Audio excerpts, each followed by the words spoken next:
Boa noite, sou um filho amado de Deus, vencendo as áreas de orfandade, rejeição e orgulho. Eu sou Paulinho. É muito bom estar aqui, é muito bom poder estar aqui, é muito bom ver toda essa movimentação ali quando eu estava chegando. Cheguei atrasado, o Lão estava doido atrás de mim, cadê esse rapaz que não chega? Mas graças a Deus consegui chegar, estou aqui e ver essa movimentação, a quantidade de pessoas buscando em Deus aquilo que somente Ele pode trazer, que é libertação, que é paz, que é fazer com que a gente realmente possa viver a consolação que vem do Espírito Santo, que a gente possa viver a vida plena, a vida abundante que Jesus veio nos dar. É muito bom, parabéns por estar aqui, parabéns por ter já aguentado firme até a metade do caminho. Hoje nós estamos na semana 15, isso significa que você já andou a metade do caminho, né? Dá uma salva de palmas para você mesmo aí, ó.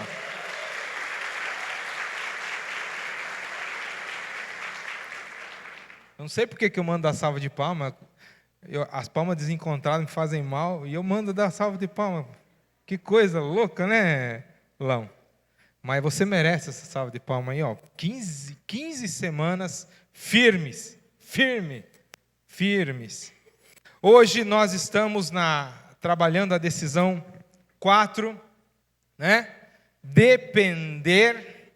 Muita gente tem uma certa arrelia, ojeriza essa palavra, depender, né? Na sociedade que a gente vive hoje, principalmente, falar que você tem que depender de alguém ou de algo é horripilante. Porém, nós estamos entendendo que nós precisamos depender. Mesmo que eu não queira, mesmo que o meu interior diga para mim mesmo, você pode sozinho, você consegue, você foi feito para vencer do seu jeito, com a sua força, com a sua inteligência, com a sua forma de fazer. Nós precisamos entender que a dependência da qual nós estamos tratando, ela é uma necessidade. Brunão, eu vou afastar, tá? Eu não sei se é porque eu estou ouvindo muito baixinho aqui no site, mas eu estava... Sim. Eu vou afastar, brigadão. Então diga assim comigo, eu preciso depender. Só que eu preciso depender do jeito certo e no caminho certo, e é isso que nós estamos tratando nesta quarta decisão. Tem um versículo que nós lemos muito em casamentos, em aconselhamentos de casais. Eu estou vendo alguns aqui que eu já tive o privilégio de poder conversar. E com certeza eu devo ter comentado sobre esse versículo. Mas hoje não é sobre casamento, sobre vida conjugal, mas é sobre a nossa vida como um todo. Eclesiastes capítulo 4, do 9 ao 12, a palavra de Deus diz: é melhor ter companhia do que estar sozinho, porque maior é a recompensa do trabalho de duas pessoas. Diga comigo, duas pessoas. Se um cair, o amigo pode ajudá-lo a levantar-se. Mas pobre, coitado do homem que cai e não tem quem o ajude a levantar-se. Um homem sozinho pode ser vencido, mas dois conseguem defender-se. Um cordão de 3 dobras não se rompe com facilidade. Não se rompe com facilidade. Tem aquele ditado: sozinho pode ser que você vá mais rápido, mas acompanhado é bem possível que você vá mais longe. E a nossa caminhada, ela é grande. Você concorda comigo? Esses 90 anos que você quer viver, não são nada relacionado à nossa vida eterna. Mas, se a gente tiver somente um olhar material, um raciocínio lógico, se a gente conseguir viver 90 anos, é ano pra caramba, não é? Não é? Imagina viver todo esse tempo sozinho, isolado, sem conseguir me abrir com ninguém, sem conseguir ter alguém para confessar os meus lamentos, confessar as minhas inquietações, sem ter alguém para dizer, obrigado por me ouvir, né? Obrigado pelo silêncio. Fazendo um parênteses aqui, eu quero falar com os homens. Os homens que vêm no 30 Semana aprendem a ouvir em silêncio, certo? Sim ou não? Não repita isso em casa. A tua esposa está falando contigo e ela espera que você também tenha algo a falar depois que ela falar tudo que ela precisa. Me ouviram? Tem homem aqui, não? Tem homem casado aqui? Entenderam? Tô certo, esposas? Tô certo? Então ela nunca vai te falar obrigado pelo silêncio, tá? Ao contrário. Ela vai... Pronto, parênteses fechado, voltamos. Nós precisamos depender. E nós vemos neste texto que ele termina dizendo um cordão de 3 dobras. Ele vem falando de 2. Ele fala, é melhor ter companhia do que estar sozinho. O homem que cai não tem quem o ajude a levantar-se. O homem pode ser vencido, mais dois conseguem defender-se. Vem falando de 2. E ele termina dizendo um cordão de 3 dobras. Por quê? Porque não é só eu e você, meu amigo. Não é só você e seu cônjuge. Não é só você e seu confidente. Não é só você e seu conselheiro. Não é só você e seu psicólogo. Não é só você e seu pastor. Não é só você e seu líder de GA. É você, o seu amigo e Deus. Você, seu amigo e Deus. Por quê? Porque essa pessoa que está do seu lado, vivendo esta vida, esta caminhada contigo, seja cônjuge, amigo, irmão, pai, mãe, conselheiro, confidente, pastor, psicólogo, essa pessoa pode falhar. Na verdade, não é que pode falhar. Essa pessoa vai falhar com você. Porém, se esse cordão for de 3 dobras, e a terceira dobra for o Deus Todo-Poderoso, você pode estar tranquilo que Ele não vai te falhar. Mesmo que a outra parte desse cordão, a outra dobra desse cordão falhe, Deus não vai falhar. E você não está sozinho. Então, lembre-se disso. Eu não posso estar sozinho. Eu não devo estar sozinho. Não é bom para mim estar sozinho. Não é bom para mim aguentar esse rojão sozinho. Não é bom para mim segurar esse abacaxi sozinho. Você tem outras pessoas que Deus vai usar para que você concretize ou passe pelos obstáculos com maior facilidade ou com menos sofrimento. E além de usar outras pessoas, o próprio Deus vai estar ali te dando sabedoria, te fortalecendo, renovando as suas forças. A palavra de Deus diz que as nossas forças são renovadas como as da águia. Ou seja, você não deve estar sozinho. É por isso que a gente declara que nós precisamos depender. Nós precisamos viver uma dependência saudável, sadia, correta. Eu não posso depender da minha esposa para ser feliz, por exemplo. Mas eu posso contar com ela para que nós dois nos aproximemos cada vez mais de Deus. Isso é uma dependência saudável. Dá para entender? Então são 3 dobras. Eu, outra pessoa, Deus vai usar outra pessoa, e o próprio Deus. E hoje nós vamos falar mais necessariamente sobre uma dependência que nos liberta, que liberta as nossas emoções. E falando de emoções, mais especificamente, nós vamos falar hoje sobre ansiedade e depressão. Ansiedade e depressão. Pensa num tema difícil. Por mais que hoje se fale tanto sobre isso, parece que está na moda. Não parece que está na moda? Meu Deus, qual você toma? Né? Tem um para me dar? Não. É mais ou menos assim. Né? Parece que está na moda. Se eu não tomo um remédio controlado, parece que eu sou, né, anormal, atípico. Né? Porém, é muito difícil falar sobre isso num ambiente no qual nós tratamos de cura espiritual através de princípios bíblicos e principalmente através do poder do Espírito Santo agindo nas nossas vidas. Então, eu quero te encorajar a que você me acompanhe aqui com muito amor, muito carinho, porque eu não sou especialista no assunto, eu não sou psicólogo, eu não sou psiquiatra, eu só gosto de Bíblia, só isso que eu tenho de bom para te trazer hoje. E é a Bíblia que vai nos ajudar nessa jornada de entender como vencer isso aqui. Como essa dependência correta, sadia, saudável, pode curar as nossas emoções, pode nos libertar dessa síndrome chamada depressão e ansiedade.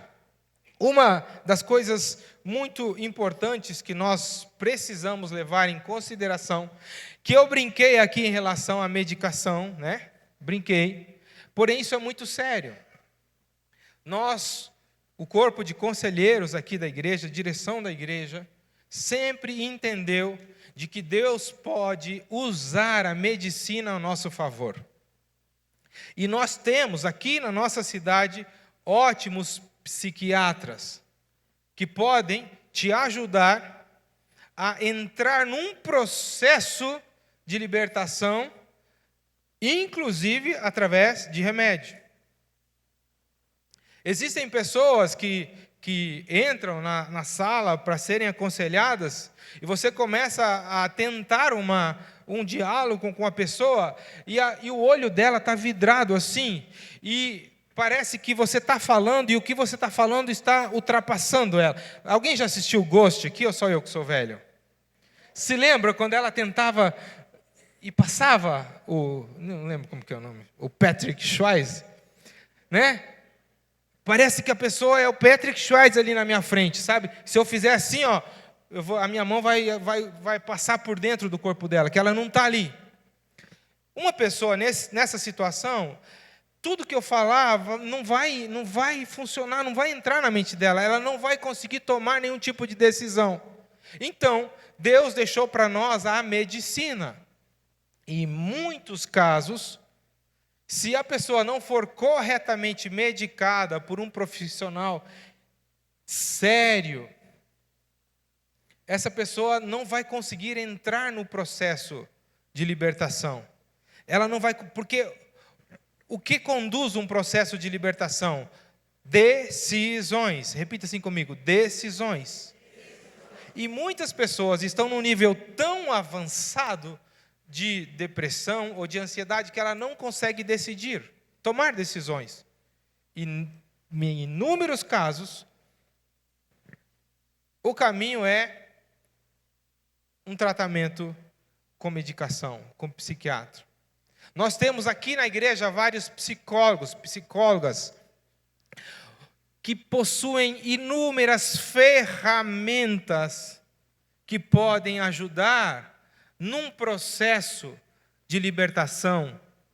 E eu estou usando intencionalmente essa palavra libertação, porque o nosso tema é que essa dependência correta nos liberta as nossas emoções. E é por isso que eu estou usando. Não se você estiver passando por um processo depressivo ou de ansiedade aqui, não me entenda mal quando eu falo libertação, porque é isso que nós precisamos quando passamos por isso, é libertação, porque a gente está amarrado a isso, ok? Então, ficou claro? Nós aqui na Nova Igreja Batista entendemos que em inúmeros casos, medicamento será muito bem-vindo, terapia será muito bem-vinda, E nós não podemos de forma nenhuma demonizar esse tipo de situação. Ah, se a pessoa está fazendo terapia porque ela não confia em Deus, por que ela não procurou um conselheiro? Por que ela não foi falar com o líder de IGA? Às vezes, eu sou líder de IGA, a pessoa vem falar comigo e eu não entendo, não faço a menor ideia do que a pessoa está falando comigo. Mas eu sou líder de IGA. Quem disse que para ser líder de IGA eu tenho que entender de psicologia? Não tem isso lá no crivo, né, Elão? Não, né? Ninguém falou que para ser líder de IGA eu preciso entender da mente humana. Preciso? Não preciso. Então, inúmeros casos, na maioria das vezes, tratamentos corretos vão auxiliar a que a pessoa inicie repita comigo essa palavra, processo. Processo de libertação. Então vamos lá. Leia comigo o Salmo 94:19, ou somente ouça. Quando a ansiedade já me dominava no íntimo, o teu consolo trouxe alívio à minha alma. Quão importante é você saber que não está sozinho. Muito mais importante do que identificar o problema pelo qual estou vivendo é saber que, independente da situação, independente do problema que eu estou vivendo, eu não estou sozinho. Quando a ansiedade já me dominava no íntimo, o teu consolo trouxe alívio à minha alma. Veja, sempre que nós falamos desse tipo de situação, como ansiedade, como depressão, nós estamos tratando da alma da pessoa. É por isso que o entendimento de que o cordão de 3 dobras não se rompe facilmente é essencial. Eu preciso contar com a ajuda de pessoas que Deus vai usar para me tirar do fundo do poço, mas principalmente eu preciso compreender e viver a verdade do Evangelho, que é, Jesus disse, eu vou para o Pai, mas vos enviarei outro Consolador. Você nunca estará sozinho. Diga para quem está aí do seu lado, para acordar ele, você nunca vai estar sozinho. Eu sei que por mais que é terça-feira, talvez tenha sido um dia cansativo para você, e é por isso talvez que eu estou gritando um pouco aqui, para você não dormir aí, tá bom? Vamos tentar entender um pouquinho, muito basicamente, sobre a diferença entre depressão e ansiedade.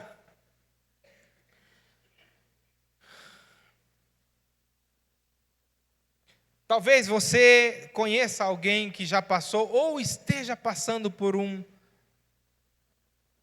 processo de depressão. Talvez você já passou pela depressão. A primeira vez que eu ouvi essa palavra depressão foi há uns 21 anos atrás, quando a minha irmã teve depressão pós-parto. Sabe o que eu pensava quando eu olhava para minha irmã? Isso é frescura. Por quê? Porque a minha irmã, eu conheço minha irmã. Minha irmã, A última coisa que nós devemos pensar sobre alguém que esteja dando o mínimo sinal de um processo de depressão também, é que aquilo não tem importância. Porque normalmente a depressão está ligada a sentimento de solidão, sentimento que não tem ninguém por mim.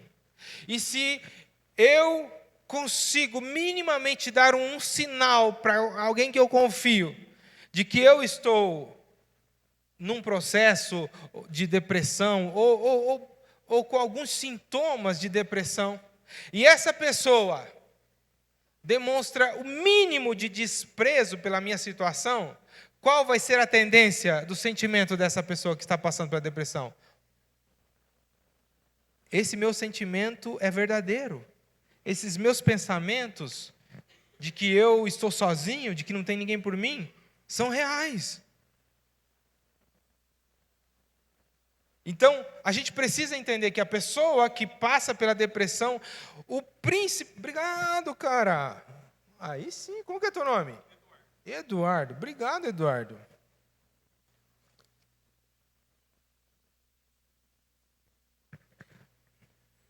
Outro dia, entrou uma irmã no coral e eu perguntei, há quanto tempo você está na igreja, né? Esperando uns 3, 4 meses, 5 meses.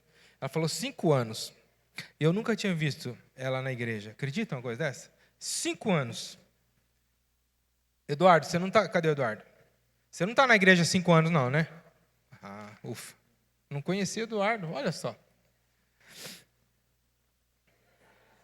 6?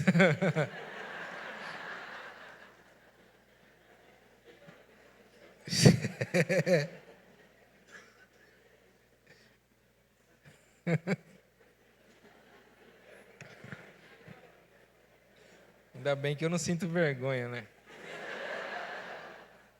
Olha só. Alguns sintomas de depressão.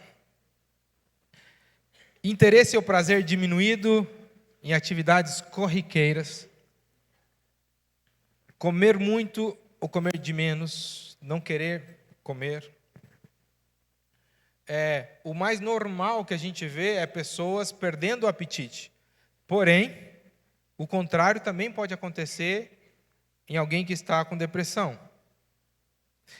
Pessoa não consegue dormir, passa a noite com insônia ou só quer dormir, né?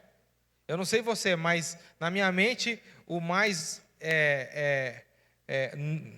normal, entre muitas aspas, para a pessoa que está com depressão é aquela pessoa que não quer sair da cama, quer dormir muito, certo? Porém, a insônia também pode ser um sintoma de depressão. Agitação ou algo parecido com ansiedade. Ou o contrário, desânimo, fadiga, não tem vontade de fazer nada. Sabe? Alguém aqui pegou dengue? Pegou dengue? Então, sabe aquilo que você sentiu ali no segundo, terceiro dia, assim, que a pessoa pediu, pega um copo de água para mim, e se dá vontade de você pagar para alguém pegar um copo de água para a esposa? Então, mais ou menos assim. Sentimento de que eu não sirvo para nada, ou o sentimento de que eu sou culpado de tudo de errado que acontece à minha volta. Confusão, sabe? Ao ponto de confundir pessoas, confundir fatos, confundir processos lógicos que seria natural que acontecesse ali no dia a dia da sua casa, do trabalho, do estudo. E pode até chegar ao ponto de acontecerem ideações suicidas. Já a ansiedade é um estado que tem muito a ver com medo do que pode acontecer. A ansiedade, diferente da depressão, que está muito ligado ao sentimento de solidão, ao sentimento de isolamento, a ansiedade está muito ligada ao medo. Sintomas de ansiedade: cansaço, fadiga, dificuldade de concentração,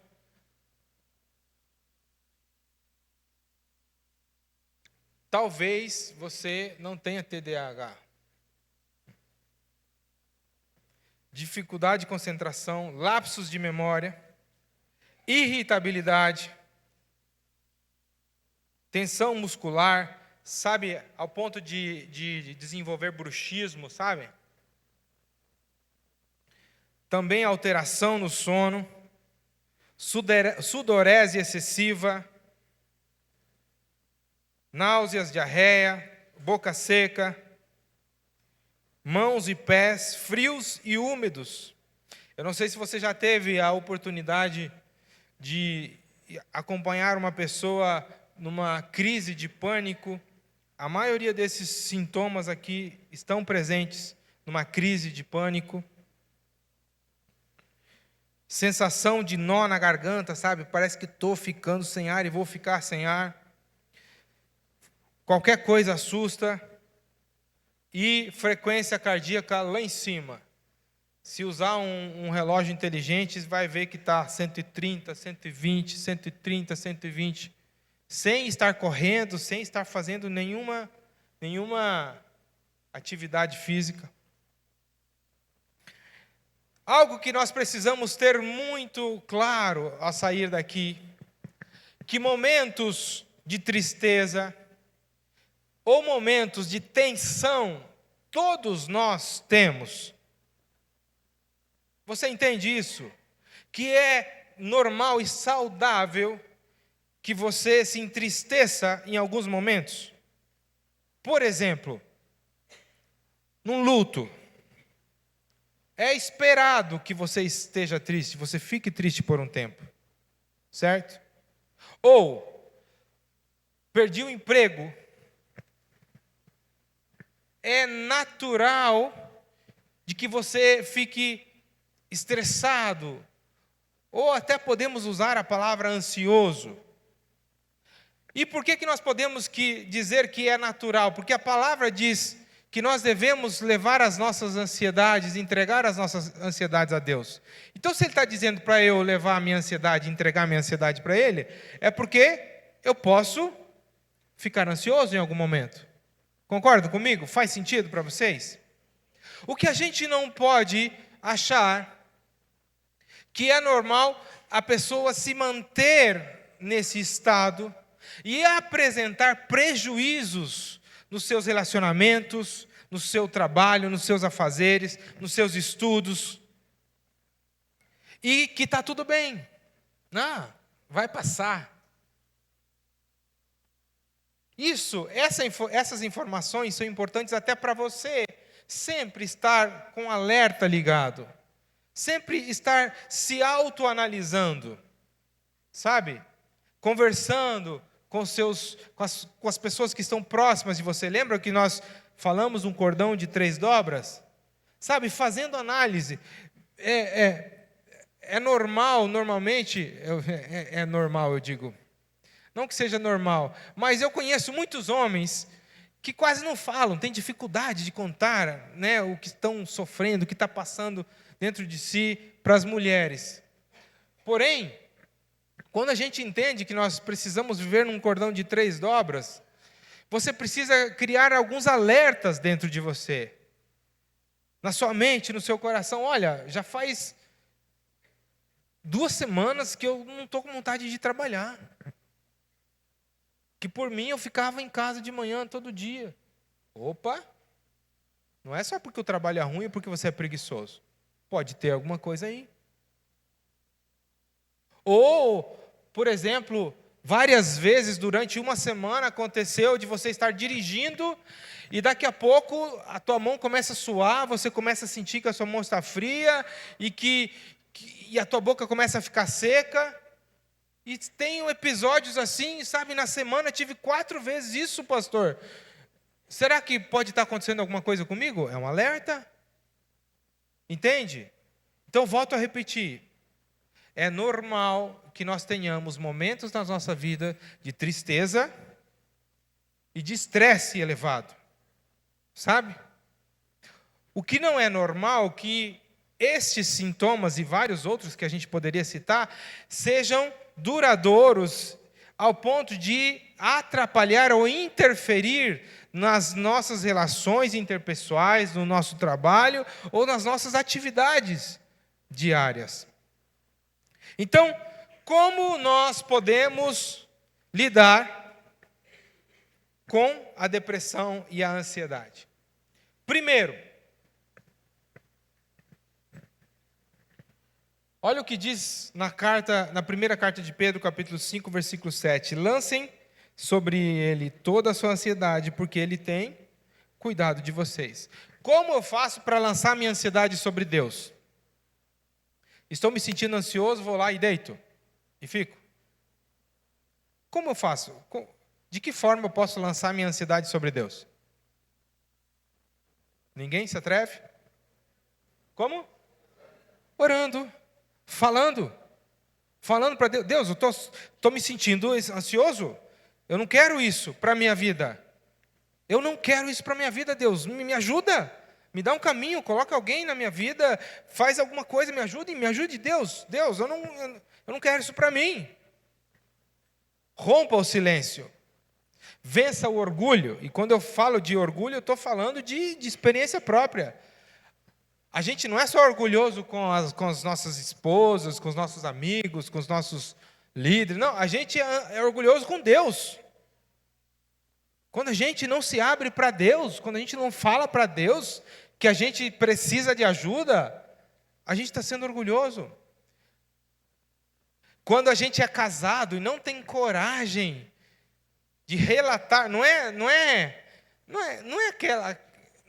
levar, colocar um fardo sobre o nosso cônjuge, é compartilhar uma situação. Quando eu não tenho coragem de contar para minha esposa que estou tendo sintomas de depressão ou de ansiedade, com medo do que ela vai pensar de mim, eu estou sendo orgulhoso.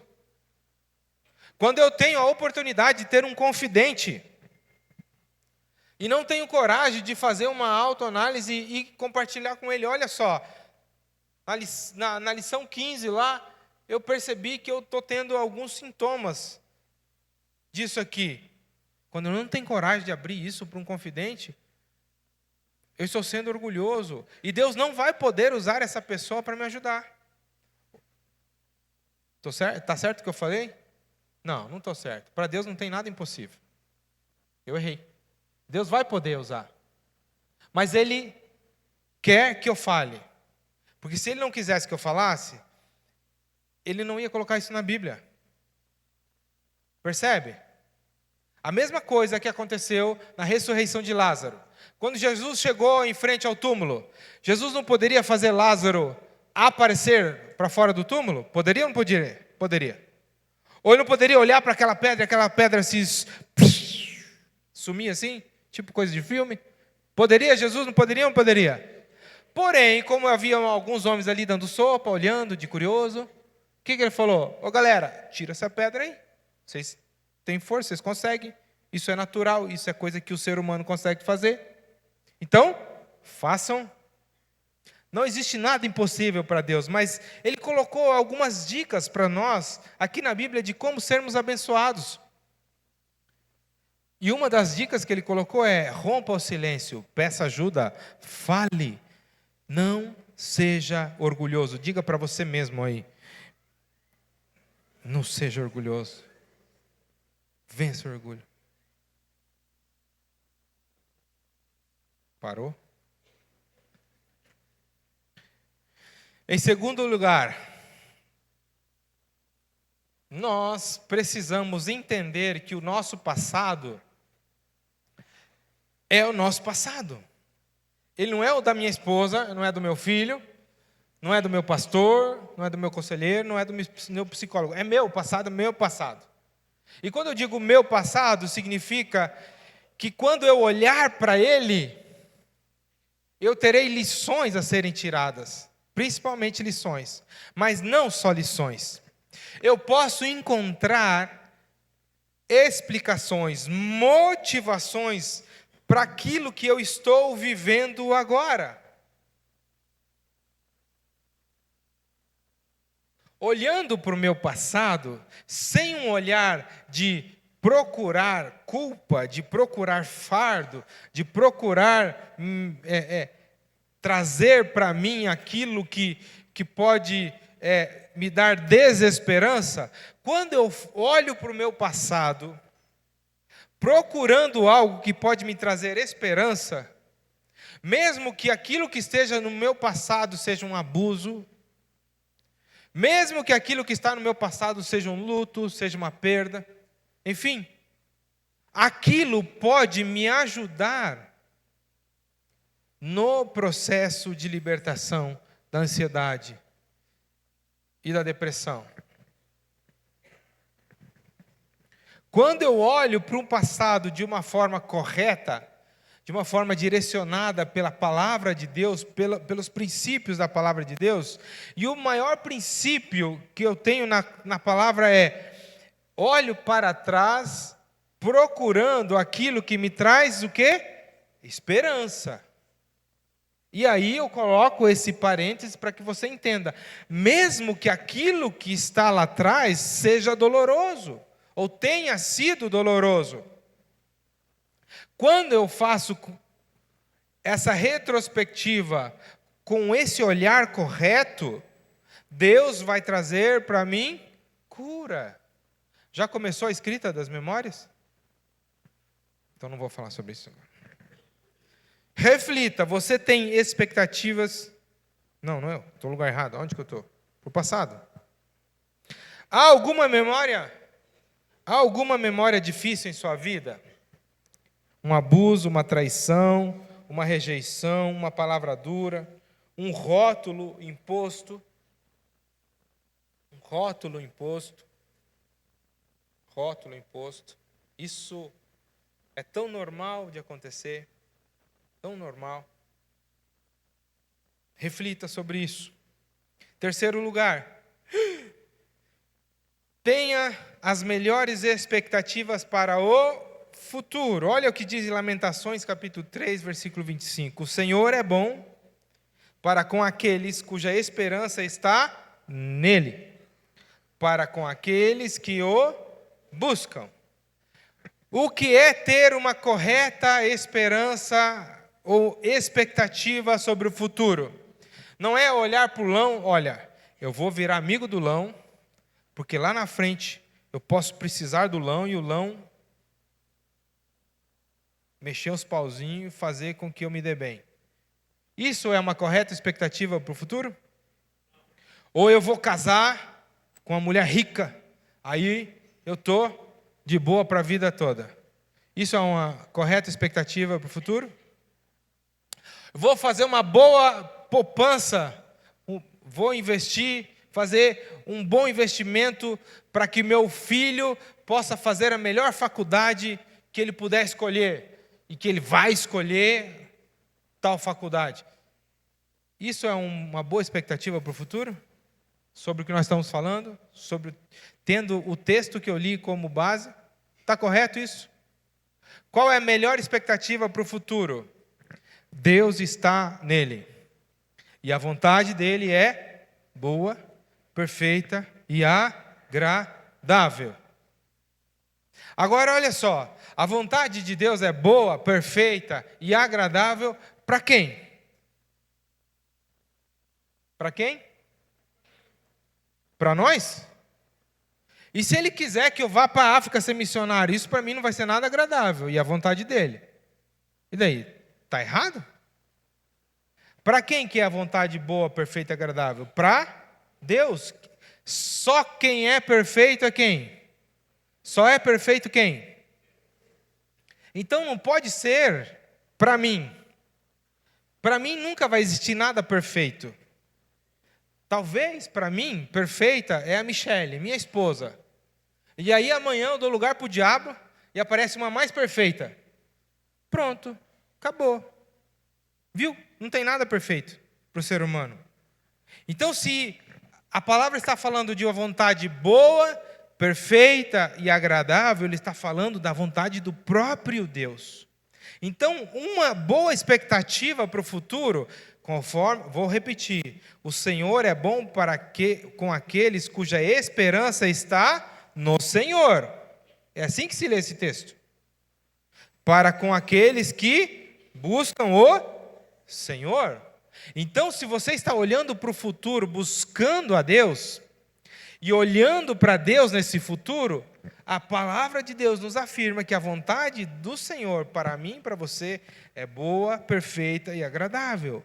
Por mais que isso, aos meus olhos, não seja tão assim. Talvez os caminhos que Deus está me levando não sejam caminhos agradáveis para mim. Talvez os caminhos pelos quais o Senhor está me levando não seja tão bom aos meus olhos, que sou materialista, que sou apegado a gente, que sou, enfim, tudo de errado que o ser humano tem, que nós, seres humanos, temos.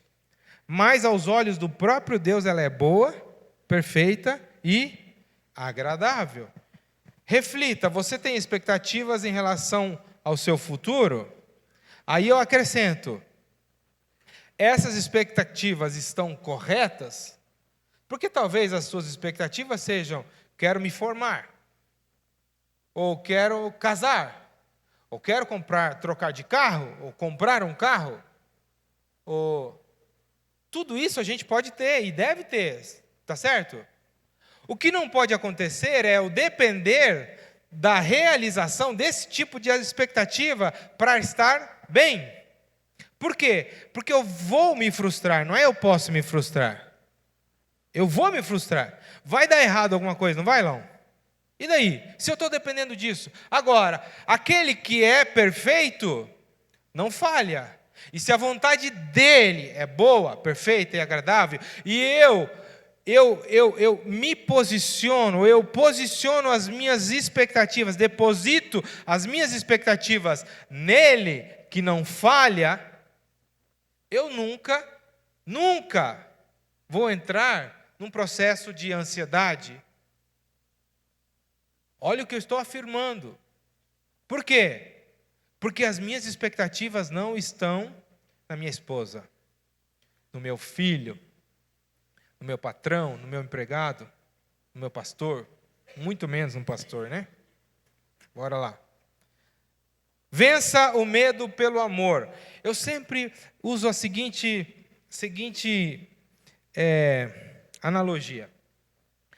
Pega um copo sujo de Nescau que o teu filho deixou, um copo de vidro que o teu filho deixou sujo de Nescau lá na pia. Coloque debaixo da torneira e abre um fiozinho de água. Ok? E deixa a noite toda. E imagine, o Nescau é o medo. A água é o amor. O que vai acontecer de manhã quando você for ver aquele copo? Como é que aquele copo vai estar? Ele vai estar com Nescau ou com água?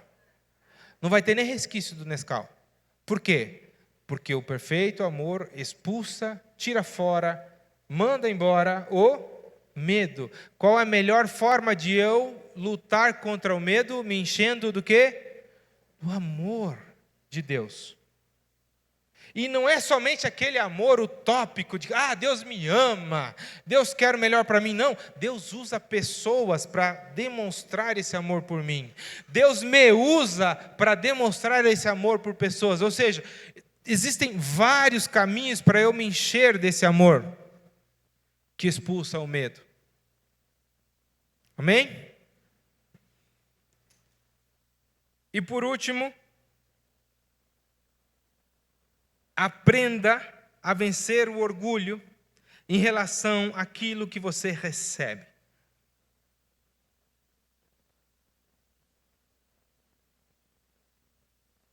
Toda vez que alguém me convida para tomar um café, quero ir lá na cafeteria tal, conversar com você. Se eu tiver vintão no bolso, eu pago o café da pessoa, mesmo que ele seja milionário, e aqui na igreja nós temos alguns milionários. Eu faço questão de fazer isso. Sabe por quê? Porque as pessoas têm dificuldade de receber. Parece que não, mas o orgulho nos domina.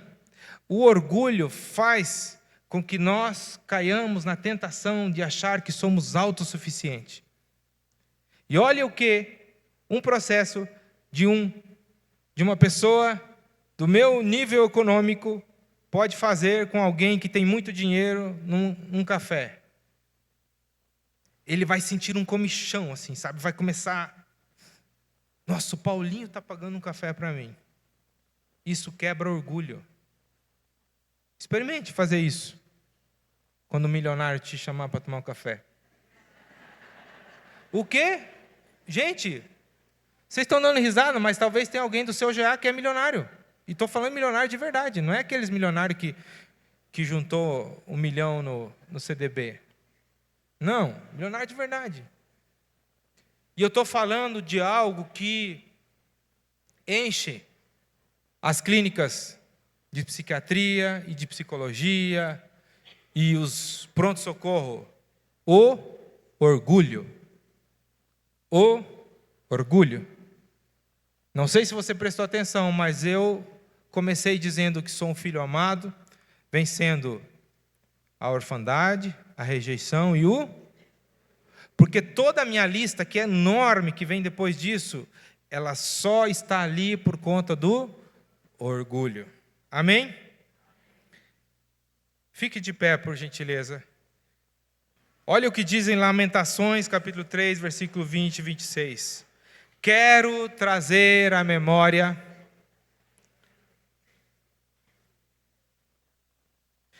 olha só, olha que legal essa versão. Preste atenção, olha aqui para mim. Escute. Quero trazer à memória minhas experiências do passado. Olha que legal. Não para viver aprisionado lá, mas para trazer ao presente as memórias que me impulsionam para um futuro de esperança. Escreva esse bilhete, coloque na sua geladeira, no espelho do banheiro, não sei. Mas lembre-se disso.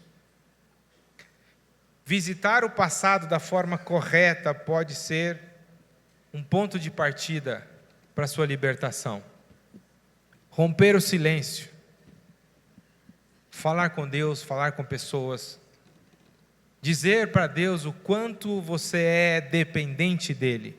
Não só dizer, mostrar para Deus. Mostrar para Deus o quanto você entende que essa dependência é salutar para a sua vida.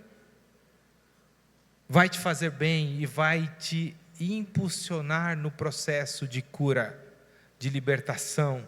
Dizer para Deus e mostrar para Deus que você abaixa a guarda. Que você joga as bets. Para Ele. Porque Ele te garante que o fardo dele é leve, que o jugo dele é suave.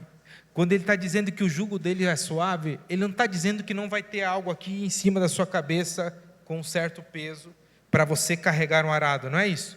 Ele está falando, tomem sobre vocês o meu jugo, porque ele é leve. O que ele está dizendo? Que ele está do outro lado. O jugo ele só funciona com 2 carregando.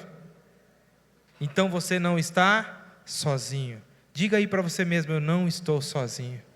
Não estou sozinha. Você não está sozinho. Amém?